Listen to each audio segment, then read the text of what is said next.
Today, we're going to be comparing the Softube ENGL Savage Mark II plugin to the real deal that I got behind me.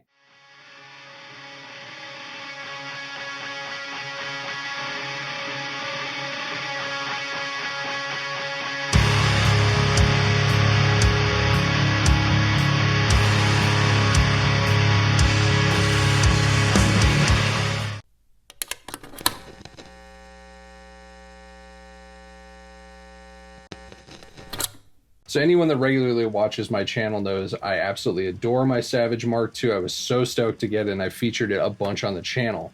So I was definitely excited to see when Softube released a one-to-one version of it with all of its features, and I was really curious to see how close it sounded. So just to go over a few features of the plugin is basically a one-to-one of the actual amp, and you can even switch to a white version of it that is a 60 watt version versus the 120. We'll be on the 120 watt because that's what I have, and that's my favorite one. Now there are some pre and post effects, for overdrives, EQs, delays, all that kind of stuff, and there is a post graphic equalizer. While those are awesome and great tone shaping options, I will not be using them because I'm more concerned about how the amp sounds on its own, as well as how it compares to the real thing. It also has a really cool cab section where you can blend between two different cabinets or two of the same cabinet, different microphone blends. You can even put the microphone off axis and move that around to get a good sweet spot. And there's even some different controls where you can boost or cut the resonance. There's a low end kind of cleanup to tighten things up. There is a mid punch frequency, so you can kind of find where you would like that, or even cut in case something's sounding kind of boxy, and you can kind of dial in that frequency. And then there's an overall tone shape that'll allow you to kind of increase a bit of the cut, brightness, and brilliance of it. But while that cab section is really cool, unfortunately, I don't own an ENGL cabinet. So just for the in-mix and the comparison, we're going to be turning that off, and we're going to be using my own IR, which is going to be of a DV77 and VM1265. So that'll be on the plugin, as well as my actual Savage will be going into my 2Notes Captor X with that exact same IR loaded in it. But don't worry, in the out of mix, I will at some point turn that off, mess with the cabs, dial in a cool sound, and do some microphone blends and show you all those controls because it sounds really good and I want you guys to be able to hear that. Other than that, like I said, it has all of the same features of the amplifier. It's got all the same buttons and tone shaping options and contours.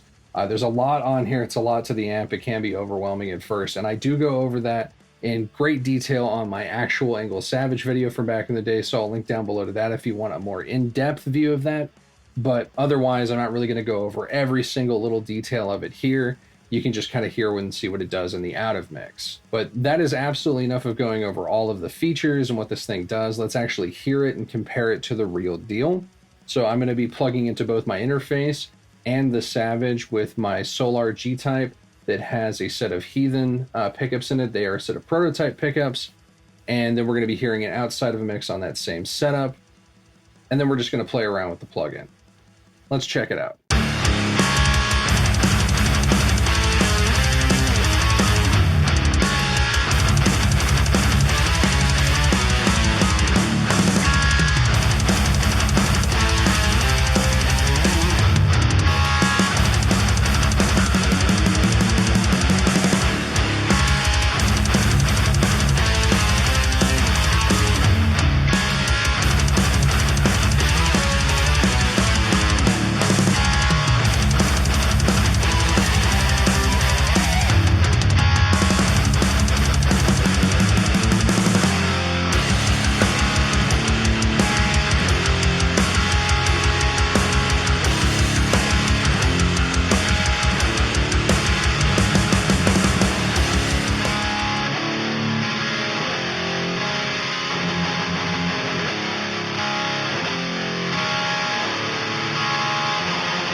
So I'll definitely say that it got pretty close. There was definitely some top end difference, maybe some upper mid difference, bit of a shift, but it was really hard to hear inside of a mix, and you'd be really pressed to tell even me, who owns the amplifier, which is which if I didn't know. That being said, though, I did have to set the amps a little bit differently. I had to kind of turn up the treble and presence a little bit more on the plug-in, as well as I had to pump the gain a bit more to get it to saturate, like my actual one does, but at a lower gain setting. So just a couple of things I noted there, but still sounds really good.